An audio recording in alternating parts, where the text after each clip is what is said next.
అందరికి నమస్తే. సంక్రాంతి సీజన్ మొదలైంది కదా, కైట్స్ ఫ్లై చేయడం స్టార్ట్ చేశారా? పండగంటే సంతోషం, కానీ మన సంతోషం వేరొకరి ప్రాణాలు తీసేలా ఉండకూడదు. ఇదంతా దేనికి? Yes, Chinese manja.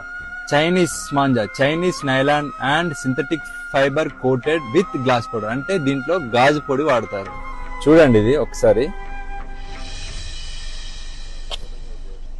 చూసారు కదా, ఇది మనం మెడకు తగిలితే ఏంటిది పరిస్థితి?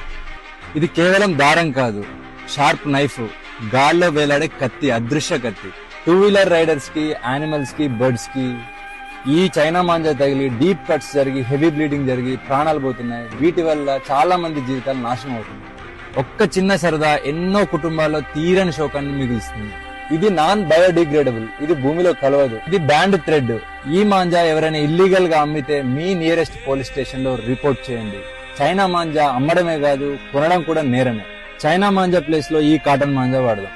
మరీ ముఖ్యంగా ట్రాఫిక్ అండ్ పవర్ లైన్స్ లేని దగ్గర ఓపెన్ గ్రౌండ్స్ లో మాత్రమే ఫ్లై చేద్దాం. పిల్లల్ని మాత్రం మీ ప్రెజెన్స్ లోనే కైట్స్ ఫ్లై చేయనివ్వండి. మీ సరదా ఎవ్వరికి శాపం కాకూడదు. For this Sankranti, say no to China manja. Thank you. జై హింద్.